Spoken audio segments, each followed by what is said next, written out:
break! Honestly, Paimon was gone for like 2 seconds and then she comes back and finds you both unconscious? Oh, you scared Paimon half to death! You're both okay, right? What does it look like?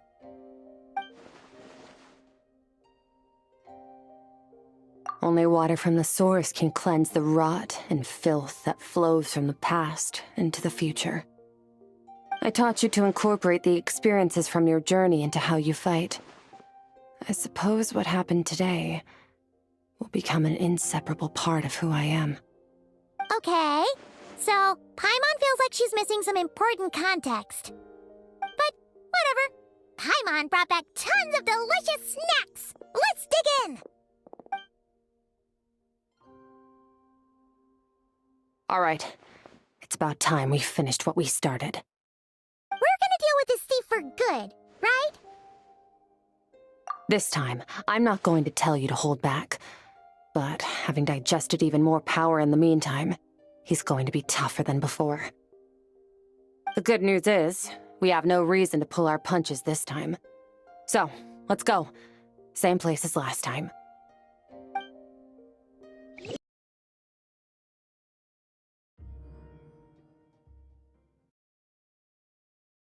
The fog is gone!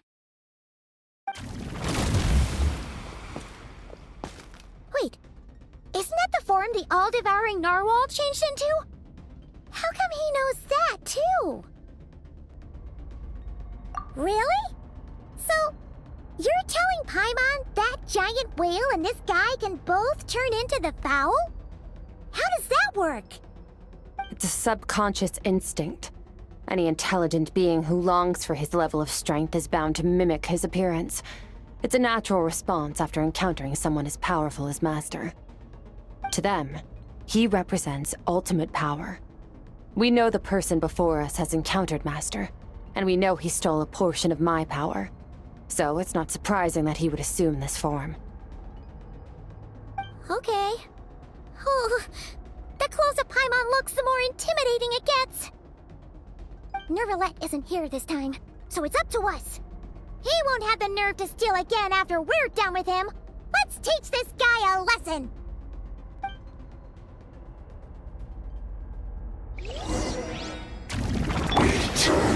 Water jet! Bombs away!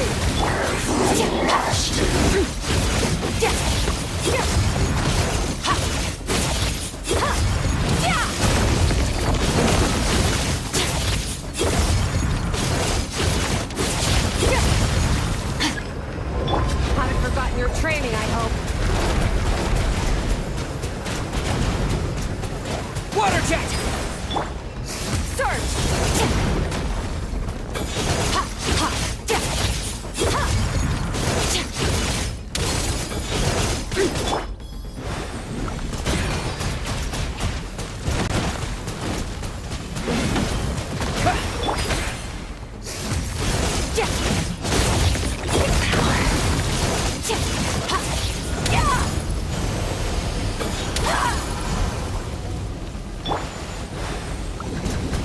Go!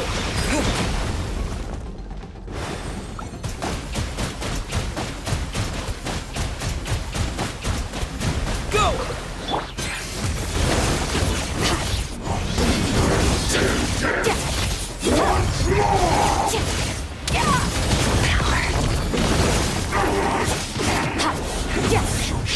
Beyond this world. Water jet!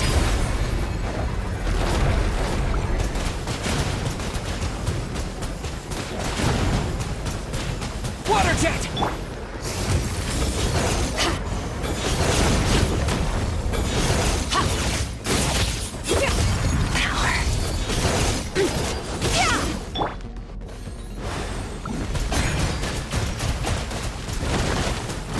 Water jet!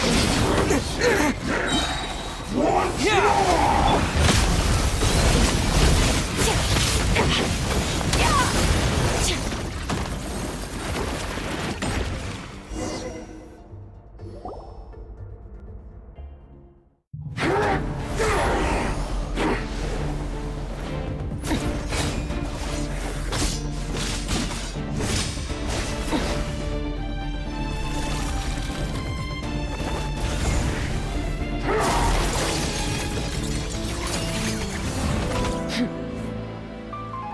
enough of my power?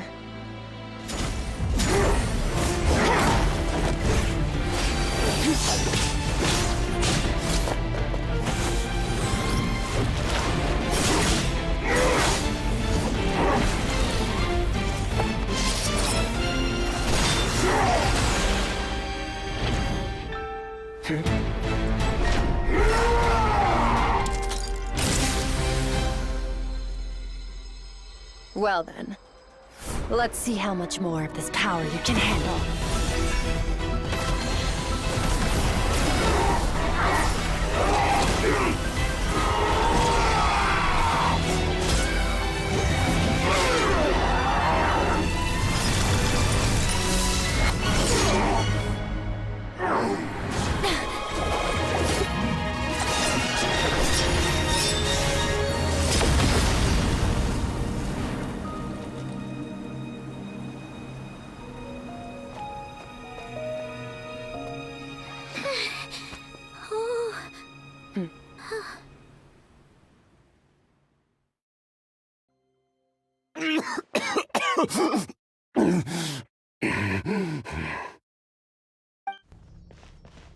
Well, have you come to your senses?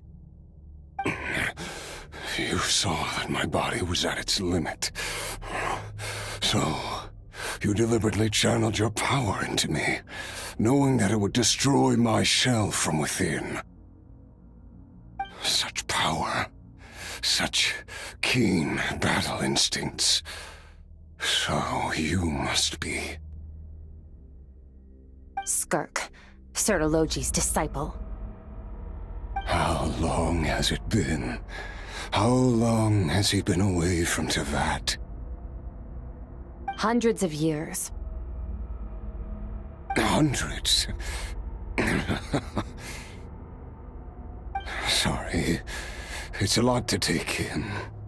I should introduce myself. I am Skofnungar, a friend of your master and one of his followers. This is the first time I've heard your name, Skirk. But hundreds of years ago, I knew you existed. And I knew you would come here. Hundreds of years ago? Sounds like you and Master have quite the history. Care to tell us about it? Of course. Might as well take advantage of a clear head while I can. The story starts a long, long time ago. I was born into a noble family in Conria. As the eldest son, I was set to inherit our title. But I contracted an incurable illness as a child, and everyone gave up on me. I trained the sword harder than anyone else, defeated all of my peers. But it was all in vain. When other people looked at me, all I saw in their eyes was pity, or a strange glee in my misfortune. Even my parents were just waiting for me to die. Over time, my heart hardened, and I became aimless. That was the point where I met your master, Sertologi. We were similar in age, but different in background. He was born in prison, the son of criminals who had been sentenced to death. He spent his childhood wandering the streets, facing more criticism than the literary works in the Universitas Magistrorum. Yet, he always wore a smile on his face, as if kindness and malice were one and the same, and he could... I still remember what he said to me when we first met. You need to fight to survive. Even if it's a losing battle, it should light a fire under you. How can you sit back like this and go down without a fight? That does sound like something he would say.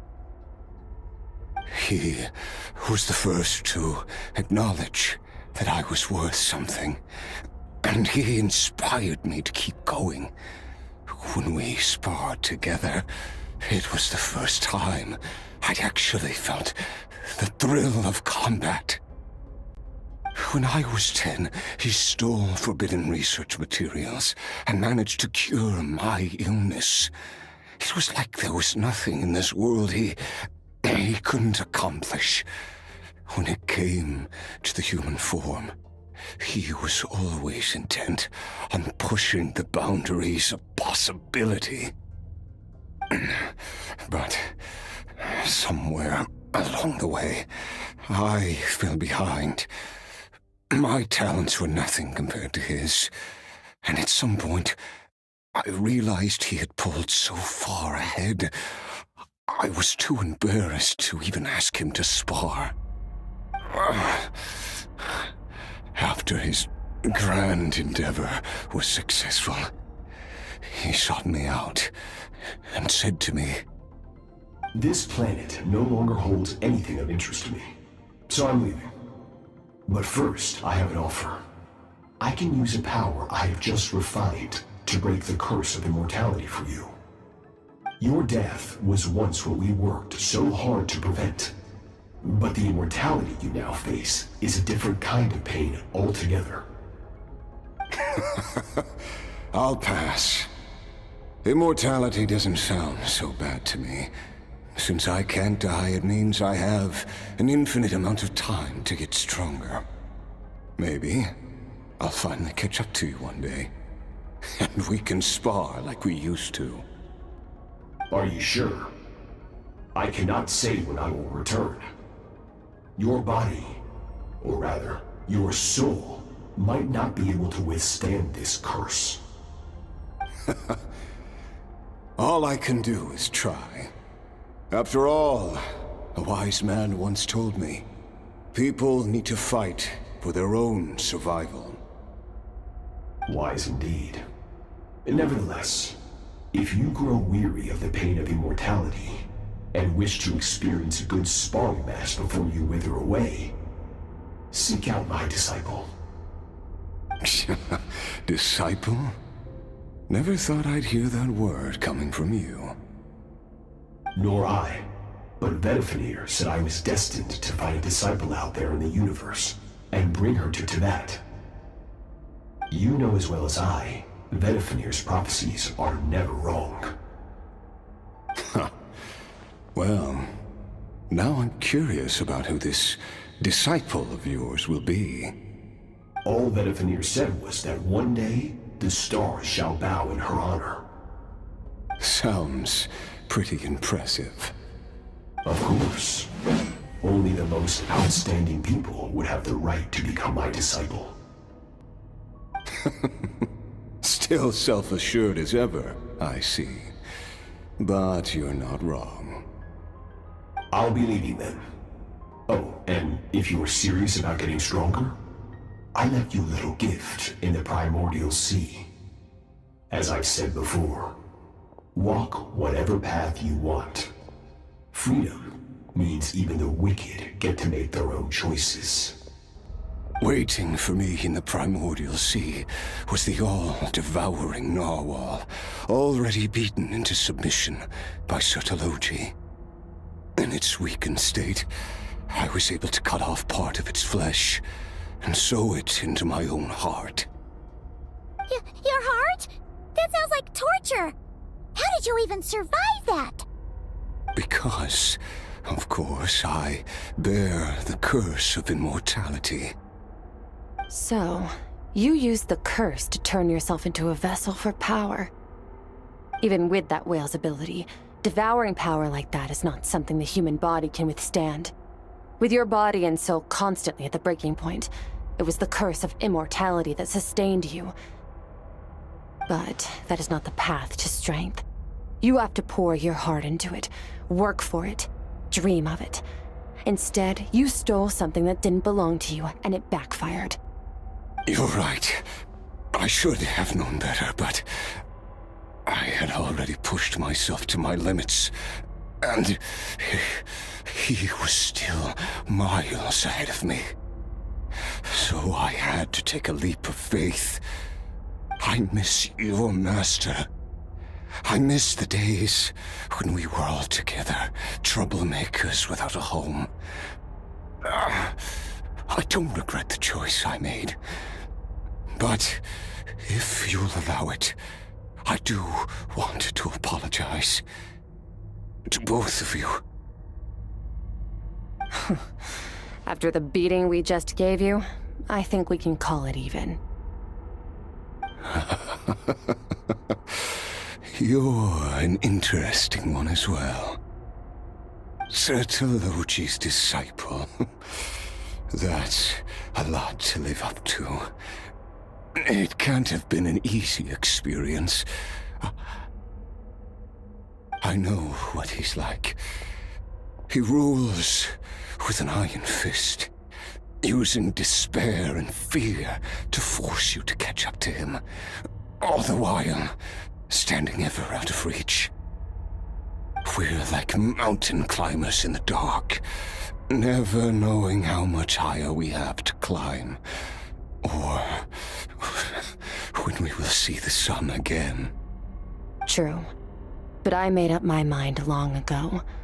No matter how dark it gets, I will not give in to despair. I will overcome. Besides, after hearing your story, I suspect what Master really wants is not a battle that demands his full strength, but rather a defeat without regrets. Oh? Since you're his friend, you must have some things in common. The first time we came here, when you stabbed me through the fog and stole my power, I felt no emotion coming from that spike. But when you had to devote all your strength fighting me just now, I could feel joy and passion emanating from your blade. It was the joy of a researcher discovering the truth of the world, the joy of an artist uncovering a temple of wonders. Interesting. I'm certain I didn't express those emotions outright. Yet you were able to read them from my blade, like a glimpse into my inner world. You're right. That battle brought me an unbridled sense of joy, and my defeat brings me no regret whatsoever. Exactly. I think Master also craves a battle like that. One where his opponent forces him to use all his strength, unlock the extent of his potential, and transcend his own limits. A battle to end all battles. After which, all can come to an end, including, perhaps, his life. For that very reason, good and evil are meaningless to him. He has one purpose, one goal: to complete himself. It's one of the secrets to his strength. Perhaps you're right. Perhaps that is his call. What a battle that would be. Oh, to witness such a...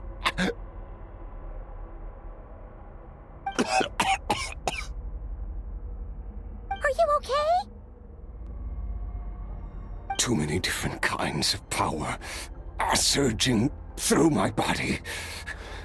The curse of immortality allows it all to coexist, but it does not remove the pain. I won't be able to hold on to my sanity for much longer. What a shame. I would have loved to witness that battle. Sertologi once offered to free me from this curse. Now, I must ask that of you, Skirk. Can you release me from the pain? I can, but not through death, if that's what you were hoping for. It's not a suitable punishment for your crime. As an alternative, I can take your consciousness, along with all the power you've consumed, and smash it to pieces. The impurities will dissipate, and under the curse of immortality, your mind and body will regenerate. When that process is complete, you will be back to who you were before, No longer tortured by powers you can't control. But it will be a time-consuming and painful process. The decision is yours to make. I accept. And who knows? Perhaps I'll wake up in time to witness your great battle with Sertologi. I have faith that you'll be able to stand against him one day.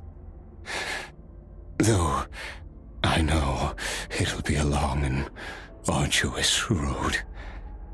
If we are climbers in the dark, it appears the dawn has finally broken for me. But your ascent continues. At least, it looks like you are not alone on your journey. I will reach the top of this mountain, no matter what it takes. And you, Skofnunger, will be my witness at the end of all things. That's finally over. Let's get out of here. At least we don't have to make a mad dash for the exit like last time.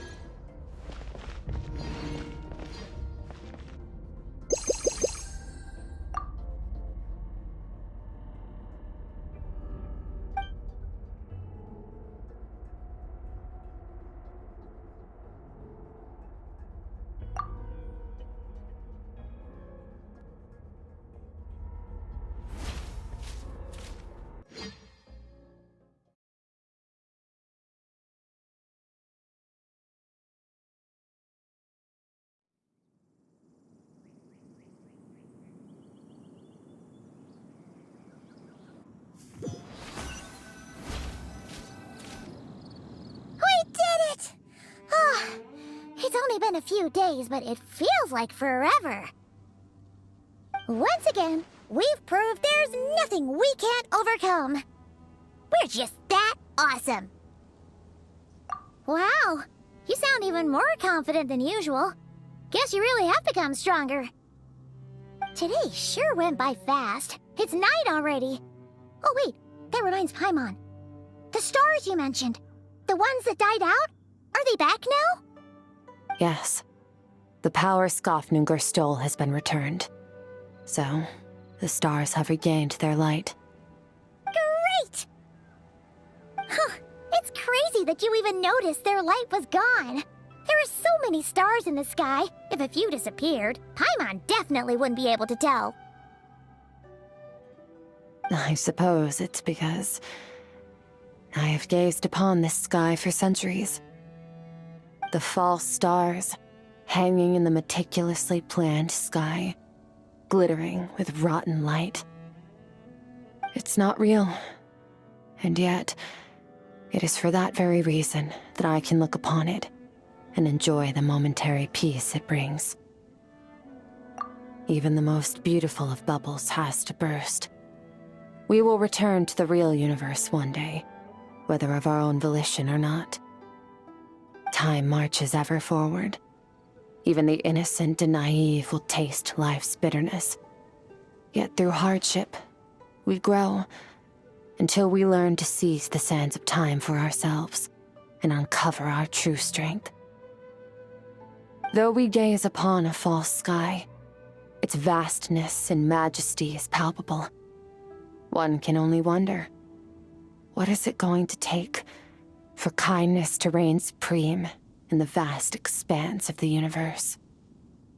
Ugh, this is all going over Paimon's head. But if she knows one thing, it's that the Traveler always finds a way. Ever since we met, he has filled Paimon's days with happiness. No matter how tough things get, he always finds a way to make it better. If it's too big a job for one person, then we'll do it with two. And if two's still not enough, then three. We've met so many amazing friends and accomplished so many amazing things. As long as we don't give up, we can make any wish come true. I suppose when it comes to you, anything is possible. Well, I should be going. Now that my power is no longer isolated from my emotions, I need more practice to get used to it. I suppose fate will decide. Maybe we'll bump into each other on the street. Or maybe we'll reunite on a different planet entirely. Regardless, reunions and partings are but passing moments. More than anything, I hope that, at the end of this journey, wherever it takes us, we stand in a world reborn. One without war, pain, or forced partings. One where new life can bloom, even where there was once nothing but scorched earth. For this, we must all work to become stronger.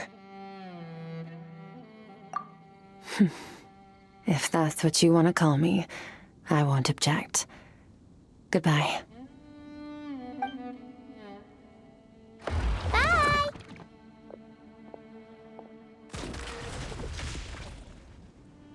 Is it just Paimon, or is she being nicer than before? We definitely count as friends after all that, don't you think? Hey, what do you think about camping here tonight? There's nothing quite like sleeping under the stars. Come tomorrow, we can continue our journey. Oh, and since Paimon treated you to that super nice meal at Wanmin Restaurant, it's about time you returned the favor.